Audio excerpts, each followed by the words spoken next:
Olá, muito bom dia, bem-vindos ao nosso programa Em Destaque, aqui na manhã da TV Sim SBT. Muito obrigado pela sua audiência conosco e que mais uma conversa começa para você acompanhar. E hoje o nosso assunto fala sobre uma das instituições mais importantes do Espírito Santo, uma das mais tradicionais também. Vamos falar sobre o Instituto Jones dos Santos Neves, que completa em 2025 50 anos de atuação, reunindo informações pelo nosso estado afora, lendo muito mais da vivência do capixaba e como também pode acompanhar a aplicação e direcionamento de políticas públicas. É um conjunto muito importante que vai até além disso do que eu acabei de falar. Vamos ainda trazer números atualizados de últimas pesquisas realizadas pelo Instituto. Para comentar tudo isso, nosso convidado que já está aqui conosco, Pablo Lira, que é o diretor-geral do Instituto Jones dos Santos Neves. A quem a gente agradece a presença e já dá início à nossa conversa. Muito bom dia, diretor. Eu que agradeço, Fábio, todos que estão nos acompanhando aí e esse brilhante trabalho que está desenvolvendo aí em destaque com o Fábio Botassin. Que bom, excelente. Bom demais estar com você aqui. E com a sua ajuda, obviamente. Muito obrigado. Eu acho que, assim, o começo de tudo isso tem que ser pela história, né? 50 anos, diretor. E são referências muito importantes, construídas ao longo, né, de 5 décadas. Os números recentes já não são poucos. Você imagina em 50 anos todos os dados e histórias e todo o acompanhamento que o Instituto faz. Acho que você podia nos dar o panorama disso. O que é o Instituto e o que esses 50 anos representam? O Instituto Jones é como se fosse o IBGE do Estado do Espírito Santo, a Casa da Inteligência Pública dos Capixabas.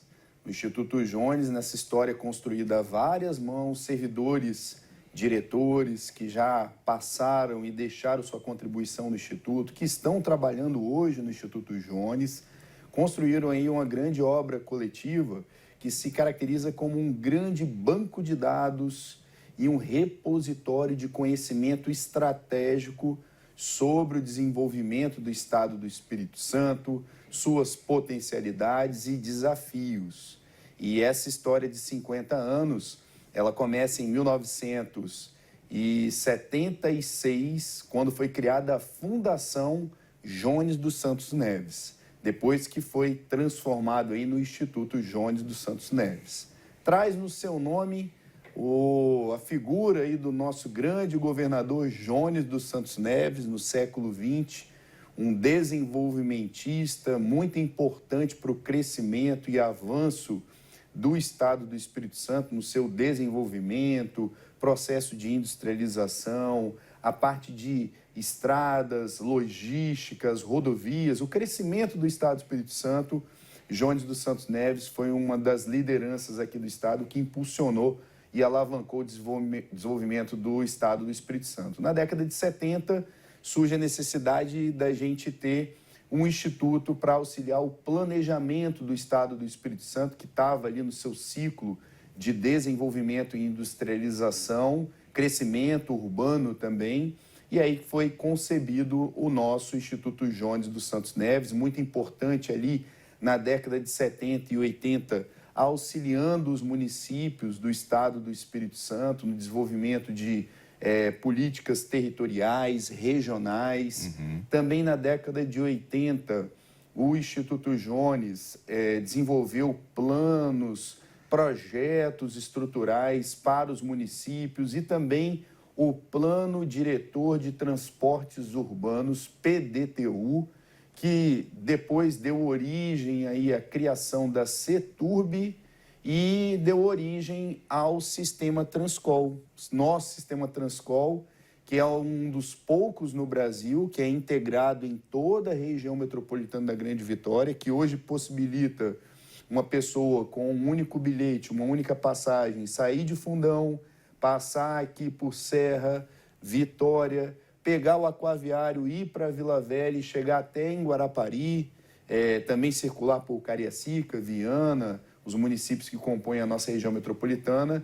Essa solução hoje, que é diferenciada no Brasil, tem os seus desafios, pontos para melhorar, mas são poucas regiões metropolitanas que contam com um sistema integrado e intermodal da envergadura do nosso sistema Transcol. Ele foi gestado no Instituto Jones e a nossa instituição irmã, a CETURB, né, que hoje gerencia o nosso Transcol foi formado a partir de técnicos que trabalhavam no Instituto Jones, colaboraram com esse planejamento e a implementação do Transcol. Na década de 90, o Instituto Jones colaborou para a criação da região metropolitana da Grande Vitória, em 1995. Também evoluiu os estudos no campo da economia, aspectos sociais. Nos anos 2000, o Instituto Jones também se aprimorou nos estudos sobre segurança pública, estudos sobre a pobreza, monitoramento do desenvolvimento do Estado. E em 2010 a 2020, a gente teve a presença do Instituto em redes nacionais de pesquisa. Hoje, o Instituto Jones está presente na rede de contas regionais do IBGE, de forma mais consolidada, atuando, por exemplo, para calcular o PIB oficial do Espírito Santo e dos municípios do estado do Espírito Santo, em parceria com o IBGE e outras instituições nacionais. E também não podemos deixar de falar do nosso sistema de monitoramento e avaliação de políticas públicas. Nessa última década, foi criado, instituído e é uma referência nacional no monitoramento e aprimoramento de políticas públicas. Mais recentemente, Fábio, contando de maneira bem resumida, tá? Claro. São muitos outros trabalhos que o Instituto desenvolveu ao longo desses 50 anos, Sim. Mas a gente viu o quanto que o Instituto, você falou da importância dessa instituição capixaba, foi relevante e estratégico no período que mais exigiu integração de esforços da humanidade, que foi na pandemia da Covid-19. O Instituto Jones, demanda do nosso governador Renato Casagrande, se organizou junto com os bombeiros, as universidades, a UFES, a UVV e outras instituições e construiu o Núcleo Interinstitucional de Estudos Epidemiológicos. O Instituto conseguia calcular a taxa de transmissão em parceria com esses colaboradores, essas instituições parceiras, e auxiliou também a elaboração, que foi coordenada pelo bombeiro, aqui do estado, o Coronel Cerqueira, do MAP da matriz de risco. Isso daí, para um cientista, é o ápice. Você produzir conhecimento científico que vai contribuir para conscientizar as pessoas da gravidade de um risco, para preservar o nosso bem maior, que é a vida. Então, produção científica aplicada para melhorar a qualidade de vida da população e também impulsionar o desenvolvimento do Estado do Espírito Santo. Então, brevemente, os principais trabalhos, projetos, e tem muitos outros que vão vir aí adiante, que o Instituto vai estar presente de mãos dadas com a sociedade capixaba. Excelente panorama, diretor. Acho que a gente consegue, com essas palavras, ter a noção de como o Espírito Santo caminhou bastante, baseado em dados e em conhecimento, fidedignos à nossa realidade, não com leituras muito abertas ou não com dados muito generalistas, mas com aquilo que influencia e influenciou diretamente as diretrizes dos nossos crescimentos ou a aplicação das políticas públicas e nesse ápice aí da pandemia. Mapa de risco, então, para eu que trabalhava na divulgação, entender para a gente conversar com a população, o próprio Instituto também fez isso muito claramente também. Enfim, acho que foi um ápice realmente de um trabalho que tinha um objetivo muito claro e acho que ele, por vezes, foi muito bem executado, obviamente, até o entendimento de todos acontecer. Obviamente, foi uma demanda muito séria, grave e excepcional naquele momento. E hoje a gente vai trazer um dado aí muito importante também, que o Instituto divulgou recentemente sobre os investimentos no Espírito Santo, então a gente vai ter essa leitura já. Agora, Pablo, olhando tudo isso que você listou desde do início dessa história do Instituto, Jones, como que aconteceu e acontece essa comunicação com a disponibilidade de dados? Porque acho que essa conversa também ajuda as pessoas a saberem que o Instituto ele tem as informações e as divulga de maneira gratuita e tem espaços para isso, Sim. Acho que as pessoas, o capixaba deve conhecer os dados ou o conhecimento que o Instituto gera. Hoje a gente tem internet facilmente. Antes o trabalho acho que era muito mais pesado em relação, obviamente, a coletar, produzir, tabular, mas hoje a gente já pode falar de uma maneira muito mais digital, Hoje a revolução tecnológica possibilita o Instituto Jones trabalhar aí, até mesmo com a nossa biblioteca. A gente funciona ali na Marechal Mascarenhas de Moraes, no bairro Jesus de Nazaré, perto da Secretaria de Segurança Pública, E a gente tem uma biblioteca ali com todo esse acervo que eu comentei, mapoteca e tudo, e esse acervo foi digitalizado. Então, a pessoa consegue consultar o documento antes de ir lá na biblioteca, se for necessário, fazer uma cópia e tudo, né? Em melhor qualidade.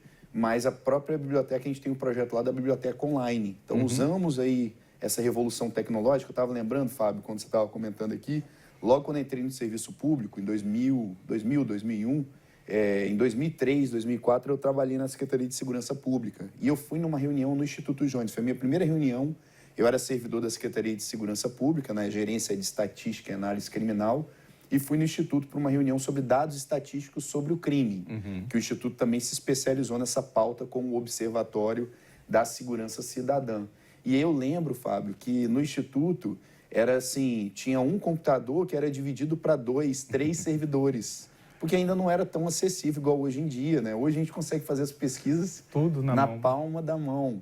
Então, com isso, o Instituto também estabeleceu no seu planejamento estratégico. Hoje, o Instituto Jones tem um planejamento estratégico que é realizado pelo nosso escritório de projetos. Colocamos como diretriz a popularização da ciência. A gente não pode ficar atrás dos muros das universidades falando difícil para os nossos pares. Apresentar trabalho em congresso, dissertação de mestrado, tese de doutorado, isso faz parte do rito. Mas a gente tem que ir além.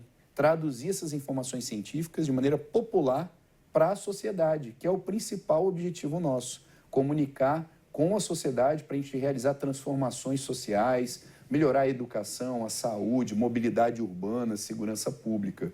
E agora, no nosso planejamento estratégico, a gente colocou essa diretriz, nas últimas versões do planejamento estratégico, de popularizar através das redes sociais, através de uma linguagem mais acessível. A gente tem hoje mais de 20 painéis dinâmicos com informações que se acessa no celular. Eu quero ver qual é o número de acidentes de trânsito no município de Viana, de Vitória, de Vila Velha, ver o número de crimes, roubos por bairro.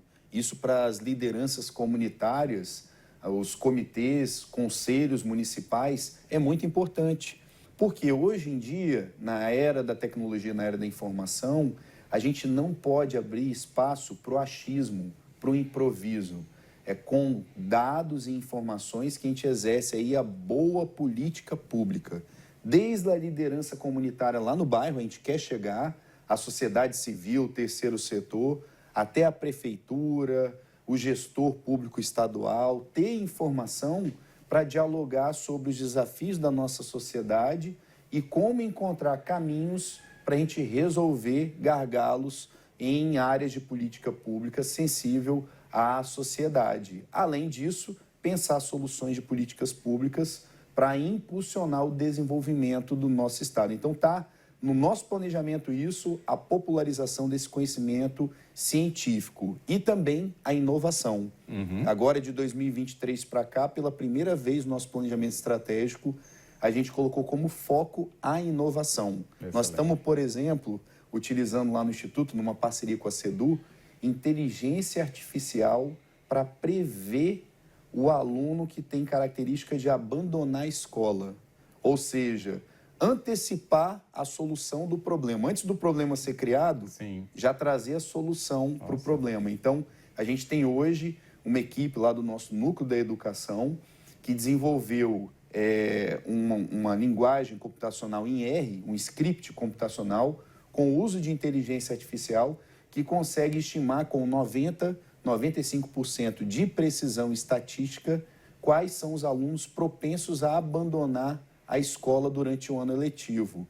Com essas informações, nós passamos para a CEDU e a CEDU consegue, através de um protocolo de busca ativa e com o uso dessa inteligência artificial, diminuir o abandono escolar. Consegue chegar na coordenadora da escola. Por que aquele aluno está tirando nota baixa? Caiu o desempenho dele. Por que ele está faltando? Conversa com os pais e aí a gente resolve um gargalo da nossa educação no Brasil, que é a questão do abandono, que vai gerar consequências na vida futura daquele aluno. Exatamente. Impressionante, já estou aqui impressionado. Acho que a gente vai ter que voltar para falar só desse sistema aqui. Mas já nos apresentando que já uma realidade aplicada, né, já nos mostra como que é um avanço tão importante, né, no Espírito Santo, usando dados, mas com um efeito direto na vida, né, de uma família, de um cidadão, né, na vida escolar, principalmente pelos efeitos que a gente vê tão danosos quando o abandono efetivamente acontece, né? Muito bom. Instituto Jones, então, aí, ó, patrimônio dos capixabas mesmo. E ainda influenciando muito mais do que os últimos 50 anos. Muitos outros anos, com certeza, já aí desenhados com essa influência, obviamente, por tudo construído até aqui. Mas não para, não. A gente vai para o nosso intervalo para ser, então, na volta, sobre muito mais e ainda sobre dados importantes da economia reunidos recentemente sobre investimentos no Espírito Santo. Fica aí.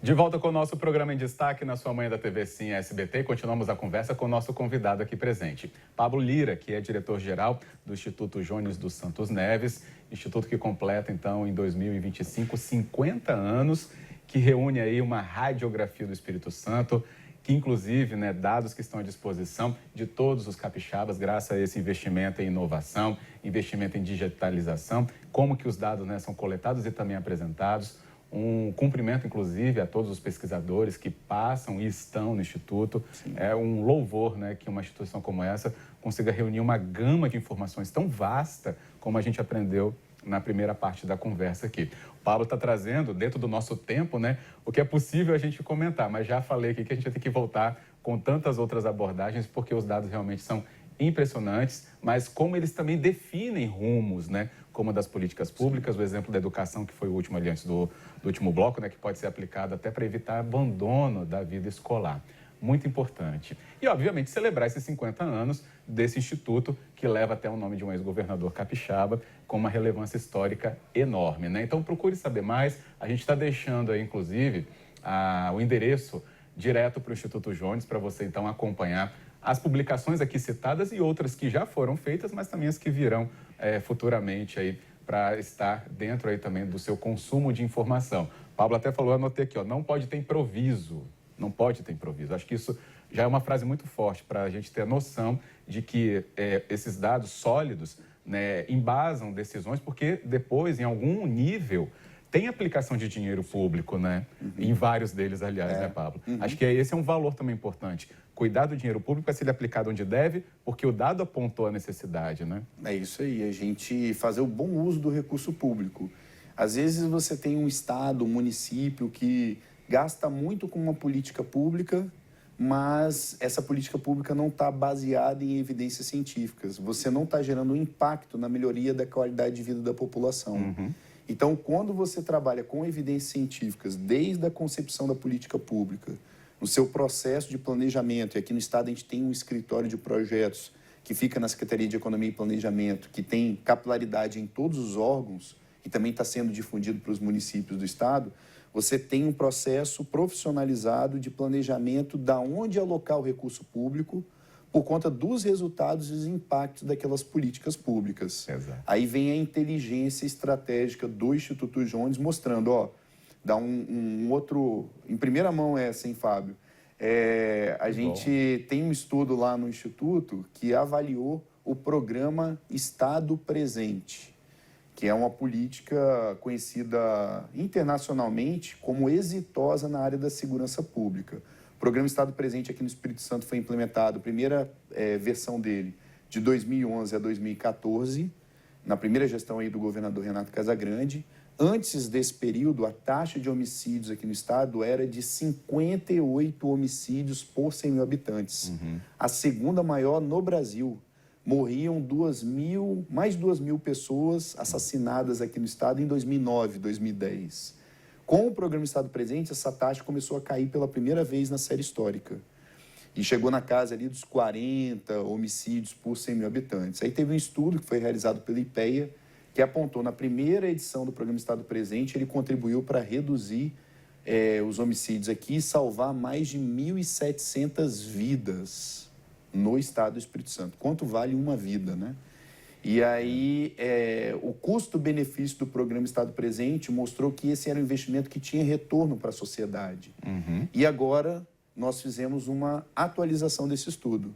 De 2020 até 2019, até quando o programa Estado Presente foi retomado, até 2022, o programa Estado Presente possibilitou salvar 1.600 vidas num período mais curto, mostrando que é uma política que está gerando impacto, salvando vidas e reduzindo o custo social da violência. Então, Sim. Com essas pesquisas, você diz para o gestor, ó, essa política está dando resultado, é importante ela ser impulsionada, ela ser robustecida, né? Hoje, por exemplo, a gente já não é o segundo estado mais violento do Brasil, e aquela taxa que estava em 58 homicídios por 100 mil habitantes, nós chegamos a uma taxa hoje de 20 homicídios por 100 mil habitantes. Bem menor, Sim. ainda alta, mas se a gente seguir com essa política, essas ações, intensificando, a gente consegue, antes de 2030, chegar numa taxa próxima de 10 homicídios por 100 mil habitantes. Que bom.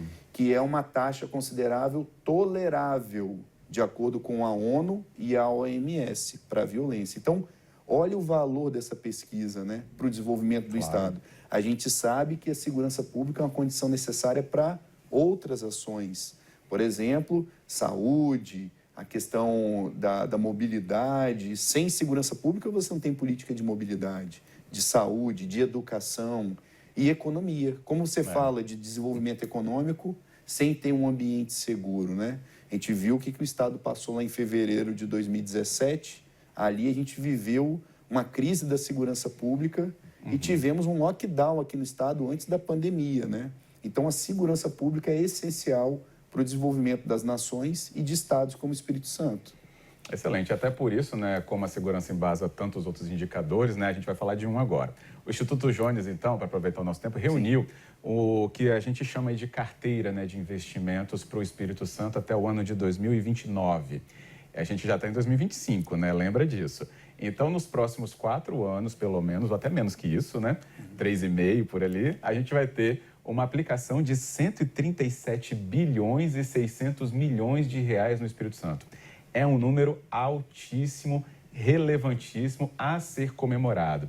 Acho que o Pablo pode até contextualizar isso melhor, né, diretor?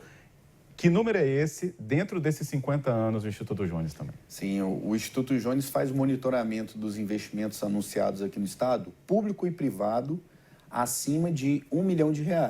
Esse levantamento tem uma metodologia científica, consulta várias fontes de dados e também faz a verificação nos processos de licenciamento ambiental desses grandes investimentos.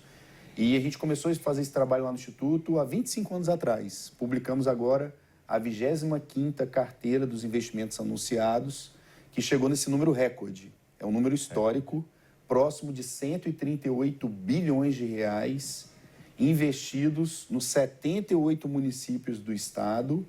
E a gente observa que esse daí é um fato que mostra que o Espírito Santo está no caminho certo, se desenvolvendo, atraindo investimento, gerando oportunidade de emprego, de renda. Temos aí o poder público também realizando um investimento histórico. O governo do estado, de 2019 até 2024, realizou o maior investimento da história do Espírito Santo, mais de 16 bilhões de reais em investimentos públicos. Esse investimento público do governo do estado é importante porque soma aí com ações nos municípios, principalmente nas regiões de interior do estado, onde os grandes investimentos da cadeia de petróleo e gás, mineração, papel e celulose não chegam. Tem a mão do estado lá com investimentos na área de saneamento, os investimentos do DR em rodovias, né, da Secretaria de Meio Ambiente, de Agricultura. Então, hoje a gente tem aí mais de 60% dos investimentos aqui no estado que estão nas áreas não metropolitanas, fora da região metropolitana. Há 10, 15 anos atrás, esses investimentos ficavam concentrados na Grande Vitória. Sim.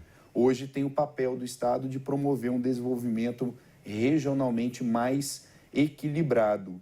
E essa carteira de investimento mostra e prova aí que o estado do Espírito Santo é um excelente estado para se investir, empreender, trabalhar e viver. Estamos vivendo um excelente momento aqui no estado com esses números que comprovam, né? A gente sabe, né, Fábio? Contra dados, informação e fatos, não há argumento, né? Exatamente. É tudo que a gente mostra aí com base em evidências científicas que a gente espera que nos próximos anos a gente melhore cada vez mais essas condições aí no território capixaba.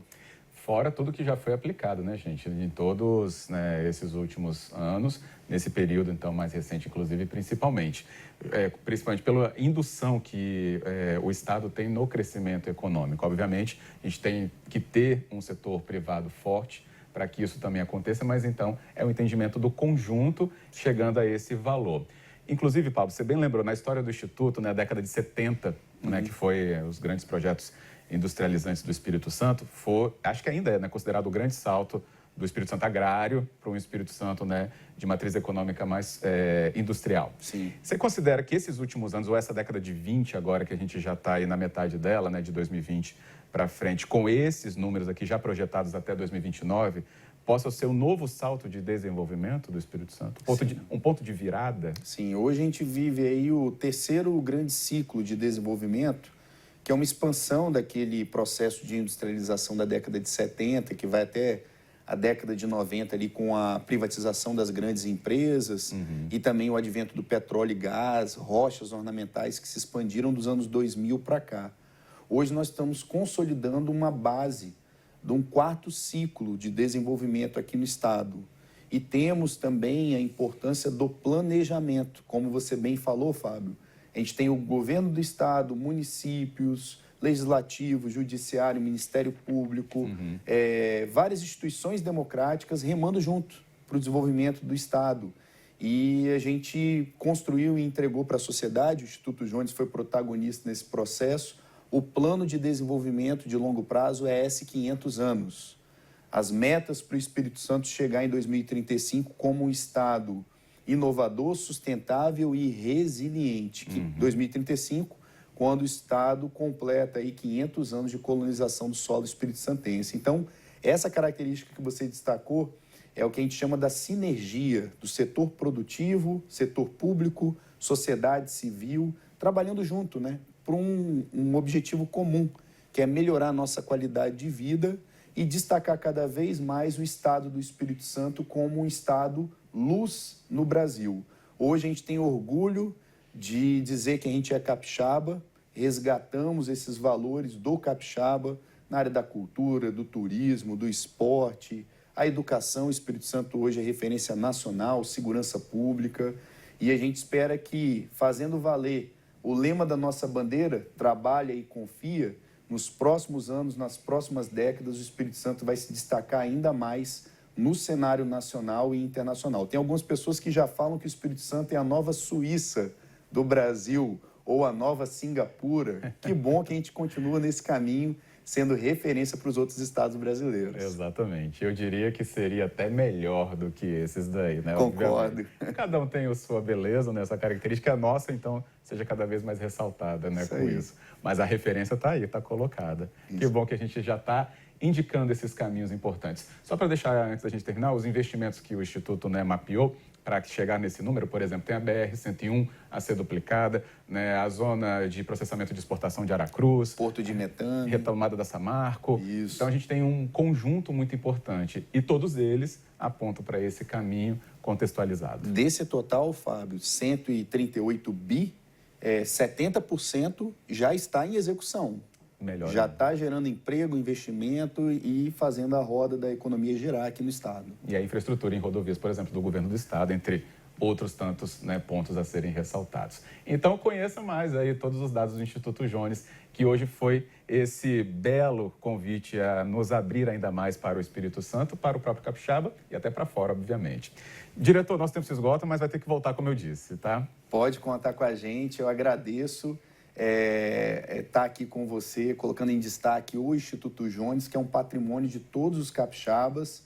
Nesses 50 anos, espero que os próximos 50 anos sejam ainda mais brilhantes para o Instituto Jones, trabalhando de mãos dadas com a população capixaba, e parabenizar essa família do Instituto Jones. É uma obra coletiva, desde os servidores que passaram pelo Instituto e que estão hoje lá trabalhando, defendendo, vestindo a camisa da instituição. É para isso que a gente trabalha, para melhorar a qualidade de vida da população capixaba. Excelente. Parabéns a todos mesmo. E obrigado, viu, Pablo? Tamo junto, obrigado. Tá aí, então a gente fica por aqui. Com tanto conhecimento hoje, você sai para o seu dia muito bem informado também. Obrigado pela sua audiência e voltamos no nosso próximo Em Destaque. Até lá.